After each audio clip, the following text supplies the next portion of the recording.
2026 সালের এসএসসি ও সমমান পরীক্ষার ফল প্রকাশ করা হয়েছে।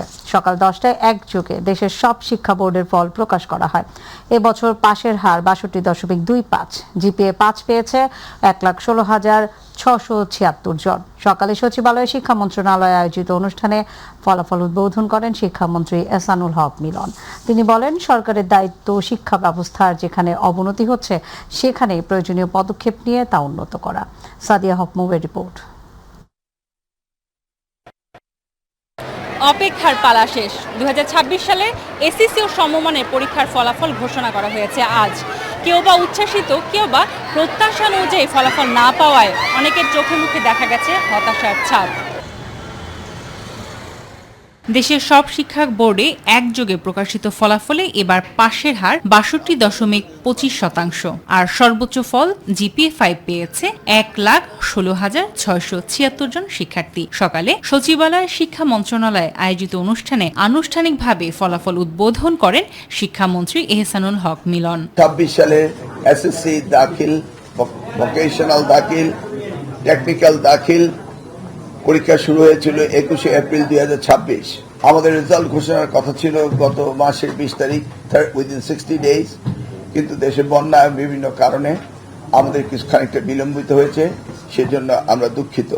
এবছর ঢাকা বোর্ডে পাশের হার 71.63%, রাজশাহী বোর্ডে 63.67%, কুমিল্লা বোর্ডে 65.42%, যশোর বোর্ডে 66.27%, চট্টগ্রাম বোর্ডে পাশের হার 49.48%, বরিশাল বোর্ডে 60.35%, সিলেট বোর্ডে 58.33%, দিনাজপুর বোর্ডে 58.05%, ময়মনসিংহ বোর্ডে 57.39%, মাদ্রাসা বোর্ডে পাশের হার 55.49% এবং কারিগরি শিক্ষা বোর্ডে পাশের হার দাঁড়িয়েছে 58.20%। এটা এক্সপেক্ট করেছিলাম, তার থেকে অনেক বেটার আসছে আলহামদুলিল্লাহ। গোল্ডেন এ প্লাস এসেছে, মার্কস আলহামদুলিল্লাহ অনেক ভালো।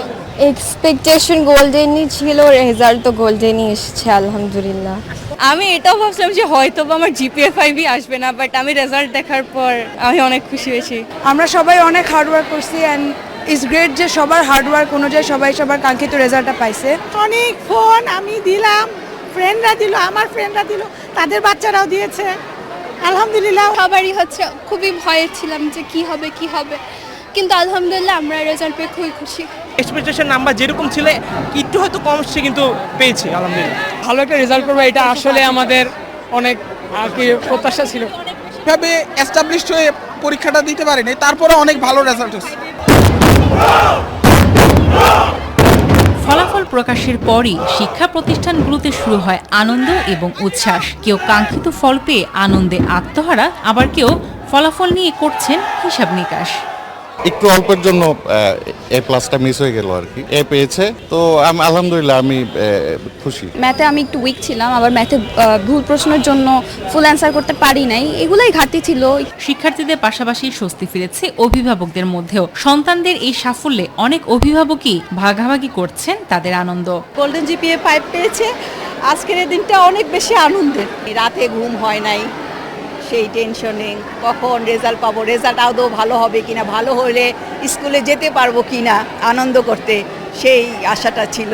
মেয়ে যখন বলছে যে দেখতে পাচ্ছি যে জিপিএ 5 এসেছে, তখন তো মানে ভাষায় প্রকাশ করার মতো না। ইনশাআল্লাহ সবাই ভালো করছে, সবাই গোল্ডেন এ প্লাস, সবাই আশানুরূপ রেজাল্ট করছে। এসএসসি ফল প্রকাশের মধ্য দিয়ে শিক্ষা জীবনের গুরুত্বপূর্ণ একটি ধাপ পেরোলো লাখো শিক্ষার্থী। এখন তাদের চোখ সামনে উচ্চ শিক্ষার নতুন অধ্যায়ের দিকে। লেখাপড়ার একটা সিস্টেম নেক্সটে যাতে ভালো করে, তাহলে আমরা আশা করি যে তারা বাপমার মুখ উজ্জ্বল করবে এবং সকলের মুখ উজ্জ্বল করবে। সাদিয়া হক মৌ, মাই টিভি, ঢাকা। প্রান্তিক জনগোষ্ঠীর জীবনমান উন্নয়ন এবং এসডিজি অর্জনের লক্ষ্যে দেশের 3টি গ্রামকে এসডিজি ভিলেজ হিসেবে উদ্বোধন করেছেন প্রধানমন্ত্রী তারেক রহমান। বেলা 11টায় চীনমৈত্রী সম্মেলন কেন্দ্র থেকে ভার্চুয়ালি যুক্ত হয়ে তিনি পাইলট প্রকল্পের আওতায় নির্বাচিত এই গ্রামগুলোর শুভ উদ্বোধন করেন। পাইলট প্রকল্পের রাঙামাটি, কাপ্তাইয়ের মিতিঙ্গাছড়ি, খুলনা দাকোপ উপজেলার পানখালী এবং দিনাজপুর বোচাগঞ্জ উপজেলার নাফানগর গ্রাম নির্বাচিত করা হয়। প্রকল্পটি বাস্তবায়িত হলে গ্রামের আর্থসামাজিক অবস্থার পরিবর্তনের পাশাপাশি নতুন কর্মসংস্থানের সুযোগ সৃষ্টি হবে বলে মন্তব্য করেন প্রধানমন্ত্রী। বলেন, দারিদ্র্য হ্রাস, জলাবদ্ধতা নিরসন, মানসম্মত শিক্ষা নিশ্চিতকরণ, স্বাস্থ্য সেবার উন্নয়ন, শিশু এবং মাতৃমৃত্যুর হার কমানো, বিশুদ্ধ পানি ও স্যানিটেশনের ব্যবস্থা নিয়ে কাজ করছে সরকার। এসডিজি ভিলেজ কার্যক্রমের অংশ হিসাবে আজকে আমরা এখানে সকল উপস্থিতবৃন্দ আসসালামু আলাইকুম। আমরা এখানে দেখলাম যে 3টা ভিলেজ আমাদের সাথে অনলাইনে কানেক্টেড রয়েছে। এই ভিলেজ 3টি এসডিজি ভিলেজ, অর্থাৎ এসডিজি যেসব পরিকল্পনা আছে সবগুলো এখানে আমরা বাস্তবায়ন করব। 3টে পাইলট প্রজেক্ট, একটি হচ্ছে রাঙামাটির কাপ্তাই উপজেলার মিটিঙ্গাছড়ি, একটি হচ্ছে খুলনার দাকব উপজেলার পানখালী এবং দিনাজপুরের বোচাগঞ্জ উপজেলার নাফানগর। আমি আনুষ্ঠানিকভাবে এখন এই 3টি ভিলেজের উদ্বোধন ঘোষণা করছি। প্রধানমন্ত্রী তারেক রহমানের সঙ্গে বৈঠকে বসেছেন ঢাকায় নিযুক্ত ভারতীয় হাইকমিশনার দীনেশ ত্রিবেদী। সকাল 11টার দিকে সচিবালয়ে প্রধানমন্ত্রীর দপ্তরে এই বৈঠক শুরু হয়। বৈঠকে পররাষ্ট্রমন্ত্রী খলিলুর রহমান এবং প্রধানমন্ত্রীর পররাষ্ট্র বিষয়ক উপদেষ্টা হুমায়ুন কবির উপস্থিত ছিলেন। বৈঠক শেষে ভারতের হাইকমিশনার জানান, প্রধানমন্ত্রী তারেক রহমানের সঙ্গে আন্তরিক আলোচনা হয়েছে। দুদেশের সম্পর্ক ভবিষ্যতে ভালো কিছু হবে। পরে স্বরাষ্ট্রমন্ত্রীর সঙ্গে বৈঠক করে ভারতের হাইকমিশনার জানান, বাংলাদেশ ভারত গণতান্ত্রিক ইস্যু আছে, থাকবে। এটি কূটনীতি এবং গণতন্ত্রের সৌন্দর্য। দেশটির প্রধানমন্ত্রী নরেন্দ্র মোদী বাংলাদেশের সঙ্গে সুসম্পর্ক চান বলেও জানান তিনি। আর প্রধানমন্ত্রীর সঙ্গে বৈঠকের বিষয়ে পররাষ্ট্র মন্ত্রণালয়ের পররাষ্ট্রমন্ত্রী খলিলুর রহমান জানান, দণ্ডপ্রাপ্ত শেখ হাসিনাকে ফিরিয়ে দেওয়ার বিষয়ে ভারতের সহযোগিতা চাওয়া হয়েছে। দিল্লি এতে ইতিবাচক সাড়া দেবে বলে প্রত্যাশা ব্যক্ত করেন তিনি। দুই দেশের ভাইব্রেন্ট ডেমোক্রেসি, আমি সবসময় বলি, একটা গণতন্ত্র দুই দেশে, আর দুই দেশই চায়। লোকেরা, সাধারণ মানুষ কি চায়? সাধারণ মানুষ, ইন্ডিয়ার সাধারণ মানুষ, বাংলাদেশের সাধারণ মানুষ একই জিনিস চায়, সম্পর্ক ভালো। এটা ন্যাচারাল। আর আমি তো 2 মাস হলো এত রেসপেক্ট পেয়েছি, এত আদর পেয়েছি, এত আপনার প্রীতি ভালোবাসা পাচ্ছি এখানে, যে আমার সত্যি খুবই ভালো লাগছে। আর আমার এখানটা আশা, আমার প্রধানমন্ত্রীও আমাকে সবসময় এইটা বলেছে যে সম্পর্ক ভালো থাকা বিশেষ দরকার, নাহলে আমি কেন আসতাম। দেখুন, এটা সৌজন্য সাক্ষাৎকার ছিল, আর এই সমস্ত বিষয় একজন রাষ্ট্রদূতের সঙ্গে প্রধানমন্ত্রী আলাপ হয় না। ভাই, লেভেলগুলো বোঝার চেষ্টা করেন। ধন্যবাদ। গণভোটের রায় না মানলে বিএনপি একসময় নাই হয়ে যাবে, এমন মন্তব্য করেছেন বিরোধী দলীয় নেতা এবং জামায়াতে ইসলামীর আমির ডাক্তার শফিকুর রহমান। জনগণের রায় মেনে সংস্কার বাস্তবায়নে সরকারের প্রতি আহ্বান জানান তিনি। গাইবান্ধার সাঘাটায় এক জনসমাবেশে এসব কথা বলেন জামায়াত আমির। প্রতিনিধি আফতাব হোসেনের তথ্যচিত্রে আতিকুর রহমান তিতাসের রিপোর্ট। গাইবান্ধার সাগাটা উপজেলার বোনারপাড়া নিহত 2 ছাত্র শিবির নেতা সাইফুল্লাহ বারী ও সালাউদ্দিনের কবর জিয়ারতের পর সন্ত্রাসীদের হামলা নিহতদের হত্যার বিচার এবং সারা দেশে আইনশৃঙ্খলা পরিস্থিতির অবনতির প্রতিবাদে আয়োজিত জনসমাবেশে যোগ দেন জামায়াত ইসলামের আমির ও বিরোধী দলীয় নেতা ডাক্তার শফিকুর রহমান।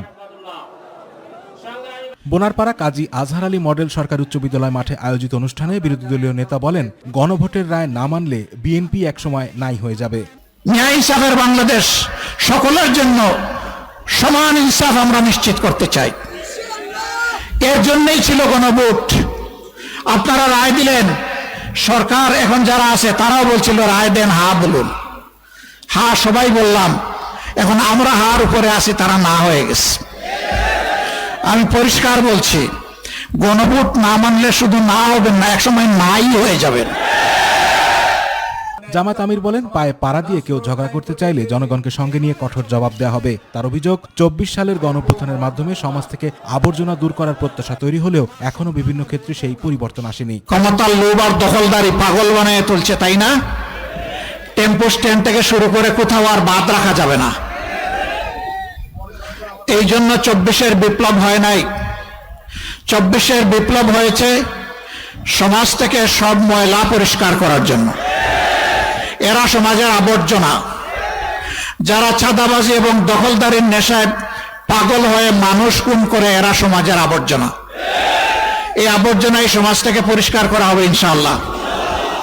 এক ফ্যাসিবাদকে তাড়িয়ে জনগণ আরেক ফ্যাসিবাদ চায় না মন্তব্য করে প্রয়োজনে 24-এর মতো আবারও রাজপথে নামার জন্য সবাইকে প্রস্তুত থাকার আহ্বান জানান ডক্টর শফিকুর রহমান। হয়তো আবার আমাদেরকে রাস্তায় নামতে হবে। আতিকুর রহমান তিতাস, মাই টিভি। রাষ্ট্রপতি নির্বাচনে প্রার্থী দিয়ে গণতান্ত্রিক ধারায় সুস্থ চর্চা ফিরিয়ে আনতে চায় জামায়াতে ইসলামী। রাষ্ট্রপতি নির্বাচনে মনোনয়নপত্র সংগ্রহের পর সাংবাদিকদের কথা বলেন দলটির সহকারী সেক্রেটারি জেনারেল হামিদুর রহমান আজাদ। তিনি বলেন, বিনা প্রতিদ্বন্দ্বিতায় নির্বাচন হলে গণতান্ত্রিক চর্চা থাকে না। বিএনপির ভূমিকার সমালোচনা করে হামিদুর রহমান আজাদ বলেন, রাষ্ট্র ও জনগণের সঙ্গে দলটির যে দ্বিচারিতা রয়েছে তা তারা জনগণের সামনে তুলে ধরতে চান। তার দাবি, সংবিধানে চলমান নিয়মের কারণে সংসদ সদস্যরা স্বাধীনভাবে ভোট দিতে পারছেন না। জুলাই সনদ বাস্তবায়ন হলে সংসদ সদস্যরা স্বাধীনভাবে ভোট দেওয়ার সুযোগ পেতেন। এর আগে দলটির 11 সদস্যের প্রতিনিধি দল ইসি সচিব আক্তার আহমেদের সঙ্গে বৈঠক করেন। এরকম একটা মানুষ আবার চাকরি 9 বছর বাকি থাকতে তিনি রাষ্ট্রের প্রয়োজনে রাজনীতিতে আসলেন।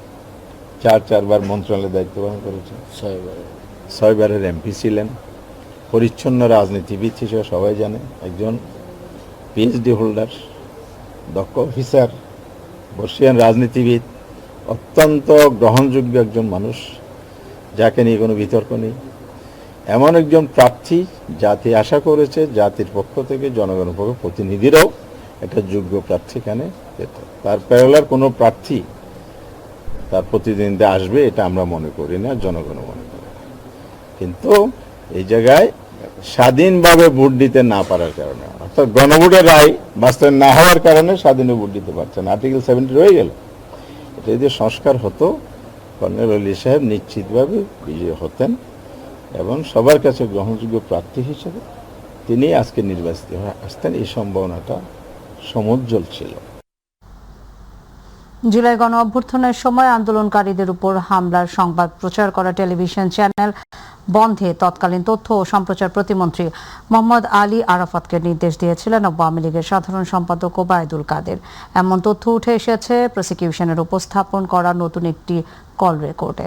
আন্তর্জাতিক অপরাধ ট্রাইব্যুনাল 2 এর চেয়ারম্যান বিচারপতি নজরুল ইসলাম চৌধুরী নেতৃত্বাধীন 3 সদস্যের বিচারিক প্যানেলে কল রেকর্ডটি প্রমাণ হিসেবে জমা দেয় প্রসিকিউশন।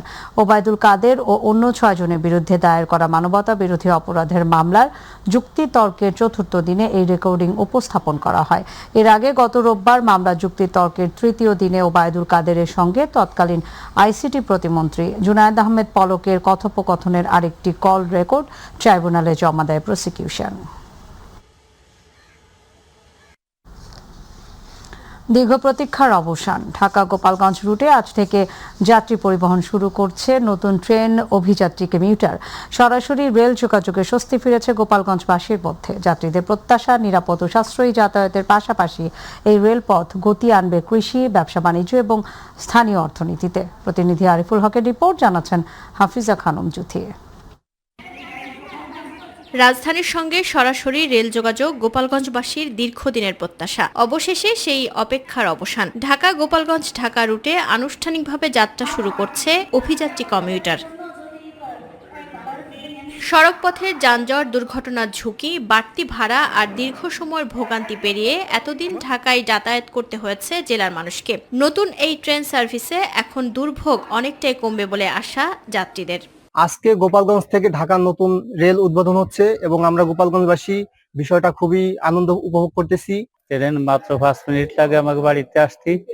আমাকে ছেলে মেয়েরা ঢাকায় চাকরি করে, আমরা পিঠিটা বানাই নিয়ে আমরা ছেলে মেয়ের জায়গা যে কোনো টাইম যাতে পারবো। 2 দিন 1 দিন পরে পরেই যাতে পারবো। ছেলে মেয়েরা খাই আসতে পারবো, দেখতে পারবো, খুশি আমরা। ধন্যবাদ। শুধু যাত্রী পরিবহন নয়, সরাসরি রেল যোগাযোগকে ঘিরে তৈরি হচ্ছে অর্থনৈতিক সম্ভাবনা। গোপালগঞ্জের কৃষকরা স্থায়ীভাবে উৎপাদিত শাকসবজি, মাছ, মাংস, বিভিন্ন পণ্য কম খরচে রাজধানীর বাজারে পৌঁছে দিতে পারবেন। এতে কৃষক ন্যায্য মূল্য পাওয়ার পাশাপাশি লাভবান হতে পারে স্থানীয় অর্থনীতিও। এই ট্রেনের ভাড়াটা খুবই কম, যা সাধারণত একটা বাসে 5 থেকে 600 টাকা 700 টাকা যেখানে খরচ হয়, সেখানে মাত্র 145 টাকায় তারা ঢাকা যেতে পারবে। এবং এর সাথে মালামাল, কৃষি পণ্য এগুলো পরিবহন করতে পারবে এবং এই দক্ষিণবঙ্গের সার্বিক অর্থনীতির অবস্থা আরো উন্নত হবে। দুপুর 3:13 ঢাকা থেকে গোপালগঞ্জের উদ্দেশ্যে ছেড়ে যাবে অভিযাত্রী কমিউটার। গোপালগঞ্জে পৌঁছাবে সন্ধ্যা 6:45। ফিরতি ট্রেনটি সন্ধ্যা 7:25 ছেড়ে ঢাকায় পৌঁছাবে রাত 10:25। সকালবেলা ট্রেন এখান থেকে ছেড়ে যাবে এবং সন্ধ্যায় ফিরে আসবে। এই ব্যবস্থাটা আমাদের নেতৃবৃন্দ করবেন এবং গোপালগঞ্জবাসী যাতে বেশি উপকৃত হবে। এই জন্য আজকে যেটুকু হচ্ছে উদ্বোধন পর্ব, এতেই গোপালগঞ্জবাসীর পক্ষ থেকে আমরা রেল কর্তৃপক্ষকে ধন্যবাদ জানাই। গোপালগঞ্জের পাশাপাশি এই রেল যোগাযোগের সুফল পাবেন পার্শ্ববর্তী পিরোজপুর ও বাগেরহাটের মানুষও। তবে স্থানীয়দের দাবি সময়সূচি আরও যাত্রীবান্ধব করা হলে উপকার মিলবে আরও বেশি। হাফিজা খানম জুথি, মাই টিভি। সৌদি আরবের একটি সোফা কারখানায় অগ্নিকাণ্ডে 17 জন বাংলাদেশি নিহত হয়েছেন। নিহতদের সবার বাড়ি নওগাঁ এবং নাটোরে। শ্রমিকদের মর্মান্তিক মৃত্যুতে গভীর শোক এবং দুঃখ প্রকাশ করেছেন প্রবাসী কল্যাণ ও বৈদেশিক কর্মসংস্থান মন্ত্রী আরিফুল হক চৌধুরী। শোক বার্তায় মন্ত্রী শোক সন্তপ্ত পরিবারের সদস্যদের প্রতি গভীর সমবেদনা প্রকাশ করেন। তিনি আরও জানান, সৌদি আরবে অবস্থিত বাংলাদেশ দূতাবাসের মাধ্যমে দুর্ঘটনাস্থল এবং স্থানীয় কর্তৃপক্ষের সঙ্গে সার্বক্ষণিক যোগাযোগ রাখা হচ্ছে। নিহত প্রবাসী ভাইদের মরদেহ দ্রুত দেশে ফিরিয়ে আনা এবং তাদের পরিবারের জন্য প্রয়োজনীয় সব ধরনের সরকারি সহায়তা ও ক্ষতিপূরণ নিশ্চিত করতে সংশ্লিষ্ট কর্মকর্তাদের নির্দেশ দেওয়া হয়েছে। এক সময় যে নদীপথে স্বাভাবিকভাবে নৌযান চলাচল করত, এখন কেবলমাত্র অপরিকল্পিত অবকাঠামো এবং প্রয়োজনীয় রক্ষণাবেক্ষণের অভাবে সেটি হচ্ছে বাধাগ্রস্ত। নদীর নাব্যতা রক্ষা, সেতুর উচ্চতা বৃদ্ধি, ওয়াটার বাস চালু এবং নদীর দুই পারের অবৈধ স্থাপনা উচ্ছেদের দাবিতে হয়েছে মানববন্ধনও। সচেতন মহলের দাবি, রামপুরা বনশ্রী এবং আফতাবনগর সংলগ্ন নড়াই নদীকে বাঁচাতে দ্রুত কার্যকর উদ্যোগ না নিলে গুরুত্বপূর্ণ এই জলপথটি হারিয়ে যেতে পারে। জাহিদ আহমেদ বাবুর রিপোর্টে দেখুন বিস্তারিত। রাজধানীর ব্যস্ততম এলাকার পাশ দিয়ে বয়ে চলা ঐতিহ্যবাহী নড়াই নদী। নগরীর হাতিরঝিল বনশ্রী থেকে আফতাবনগর হয়ে বালু নদীর সঙ্গে সংযোগ তৈরি করা এই জলপথে রয়েছে গুরুত্বপূর্ণ পরিবেশগত ও যোগাযোগগত ভূমিকা। কিন্তু অপরিকল্পিত অবকাঠামো আর নদীর উপর নির্মাণাধীন একাধিক কাঁচা পাকা নিচু সেতুর কারণে দিনকে দিন সংকুচিত হচ্ছে নৌ চলাচলের সুযোগ। আর তাই নদীর নাব্যতা রক্ষা এবং নৌ চলাচল সচল রাখার দাবিতে আয়োজন করা হয় এই প্রতিবাদী মানববন্ধনের।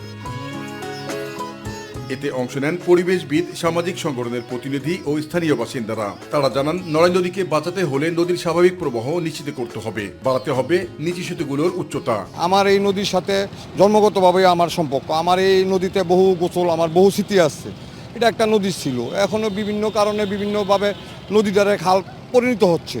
যে কারণে 3টা ব্রিজ করা দরকার ছিল, সেভাবে যে 3টা ব্রিজ করা হয়, পরিবেশকে বাঁচিয়ে রাখার জন্য, সৌন্দর্য রক্ষা করার জন্য যে ওয়াটার বাস চালু করার দরকার ছিল, সেই ওয়াটার বাস যাতে এই খাল দিয়ে, এই নড়াই খাল দিয়ে যাতে চলতে পারে, সেটাই জনগণের দাবি। আমরা চাই যে হাতিরঝিলের আদলে এখানে ব্রিজটি করা হোক, একটা দৃষ্টিনন্দন ব্রিজ, যেখানে নদী তার নব্যতা ফিরে পাবে, নদী তার গতি ফিরে পাবে। পাশাপাশি উচ্ছেদ করতে হবে নদীর দুই পাড়ের অবৈধ স্থাপনা। ব্রিজ করতে হলে নদী যতখানি চওড়া ততখানি রাখতে হবে এবং যাতে নৌকা এবং লঞ্চ চলতে পারে অন্তত মিডিয়াম রেঞ্জের, সেই ধরনের অবস্থা রাখতে হবে। হাউজিংয়ের যে দুই পাশেই তারা এই জমিগুলোতেই করাতে এখন আর সেই নদী আর দেখা যায় না, এখন এটা একটা খাল পরিণত হয়ে গেছে।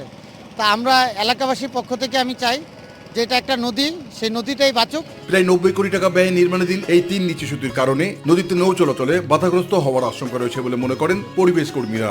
আমাদের এখানে উদ্দেশ্য নড়াই নদীতে যে সেতুটা হয়েছে, সেটা আমরা সাধুবাদ জানাই, সুন্দর একটা সেতু হয়েছে, কিন্তু সেতুটা যদি একটু উঁচা করতো তাহলে নিচ দিয়ে আমরা ওয়াটার বাস যেতে পারতো।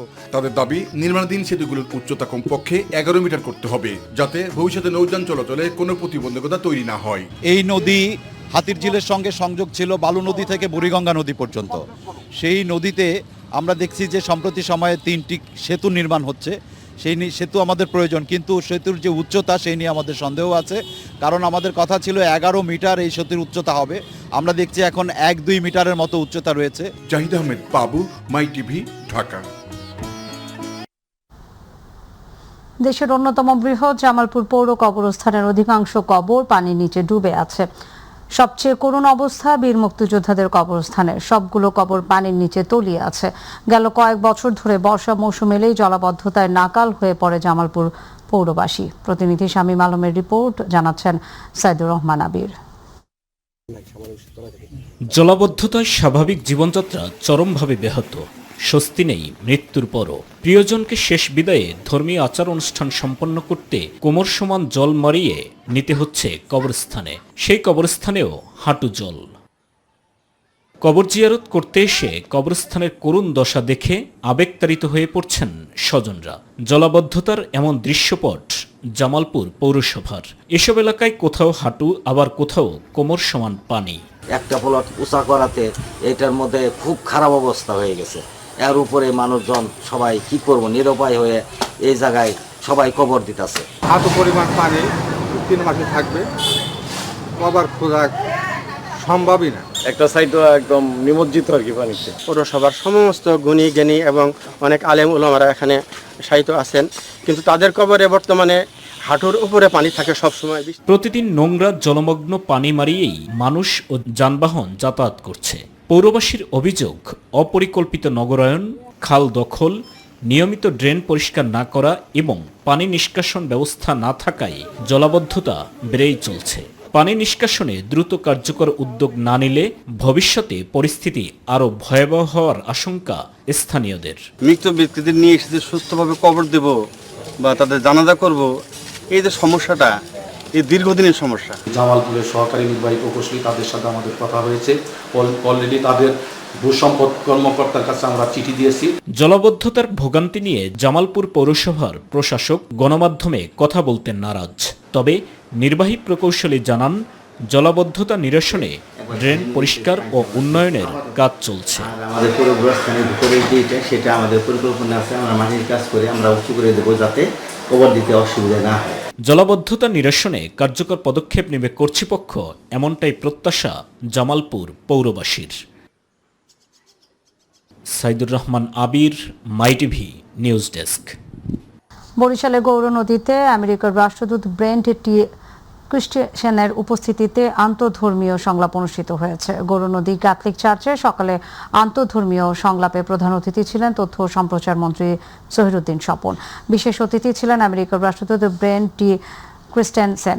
ফাদার লিটন ফ্রান্সিস গোমেজ এর সভাপতিত্বে এবং উপজেলা নির্বাহী অফিসার মোহাম্মদ ইব্রাহিমের সঞ্চালনায় বক্তব্য রাখেন বিভিন্ন ধর্মীয় নেতৃবৃন্দ। এ সময় তথ্যমন্ত্রী বলেন, মার্কিন যুক্তরাষ্ট্র বাংলাদেশের জরুরি বন্ধু এবং মিত্র। বাংলাদেশকে বর্তমানে অর্থনৈতিক সংগ্রামের মধ্য দিয়ে যেতে হচ্ছে, যার স্থিতিশীলতায় দুদেশের মধ্যে সম্পর্ক দরকার।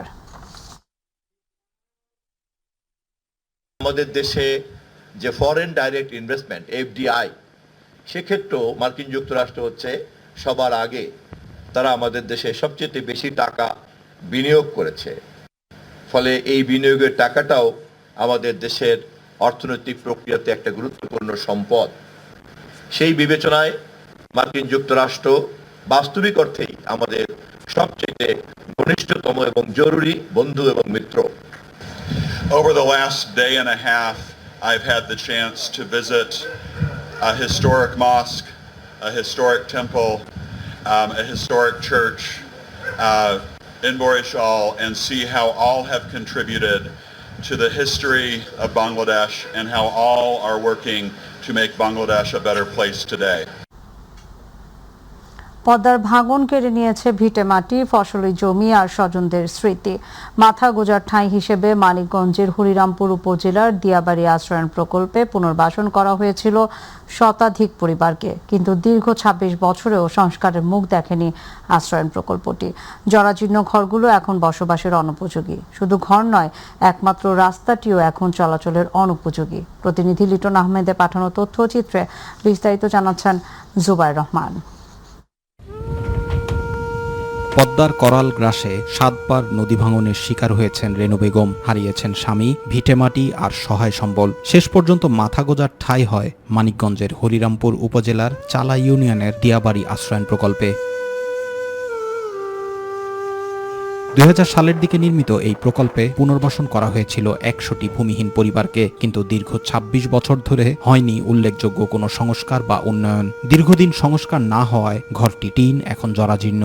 সামান্য বৃষ্টি হলেই ছিদ্র দিয়ে ঘরের ভেতর ঢোকে পানি। আমার গড্ডা সর্বগেরা, আমার স্বামী মরে গেছে, বড়টা চাউল আছে সেও মরে গেছে, আমি অসহায়।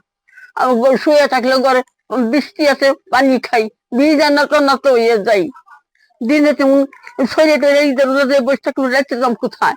শুধু রেনু বেগম নয়, একই দুর্ভোগে দিন কাটছে আশ্রয়ণ প্রকল্পের অন্য বাসিন্দাদেরও। স্থানীয় জনপ্রতিনিধি থেকে শুরু করে সরকারি বিভিন্ন দপ্তরে বারবার যোগাযোগ করেও দীর্ঘদিন মেলেনি স্থায়ী সমাধান। প্রধানমন্ত্রীর কাছে এই করি যে আমাকে গড্ডা সাইরে দিলে আমরা এই 500 লোক এনে বসবাস করবারি। মোটামুটি আগে থাকার যাইতো, এখন দিন যাইতেছে, ঘরগুলো অকেজো হয়ে যাইতেছে, আমরা কোনোভাবে বসবাস করতে পারছি না।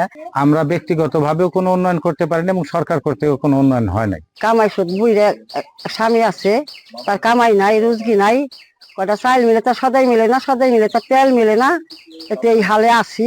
খুবই কষ্ট আমাকে এই এলাকার। আশ্রয়ণ প্রকল্পে যাওয়ার একমাত্র রাস্তাটিও এখন ভাঙাচোরা। সামান্য বৃষ্টিতেই কাদায় পিচ্ছিল হয়ে পড়ে সড়কটি। এতে প্রায়ই ঘটছে ছোটখাটো দুর্ঘটনা। তবে আশ্রয়ণ প্রকল্পের 100টি পরিবারের ঘরগুলো দ্রুত সংস্কারের আশ্বাস দিয়েছেন জেলা প্রশাসন। পুরো প্রকল্প করার মতন এটি সরকারের একটি নীতিমালার বিষয় আছে। সরকার যদি সেই সিদ্ধান্ত নিয়ে থাকে যে পুরো প্রকল্প করবে বা পুরো নতুন করে গুছিয়ে করবে, সেখানে আমরা বাস্তবায়নে সাহায্য করব। আলাদা করে যদি কোনো ব্যক্তি তার ঘর মেরামতের জন্য আমাদের কাছে আসেন, আমরা সাধারণত চেষ্টা করি। পদ্মার ভাঙনে সর্বস্ব হারানো এসব মানুষের কাছে আশ্রয়ণ প্রকল্পই ছিল শেষ ভরসা। সেই আশ্রয়টুকুও এখন ভাঙনের মুখে। প্রশাসনের আশ্বাস বাস্তবে কতটা কার্যকর হয় সেদিকেই তাকিয়ে শত পরিবারের চোখ।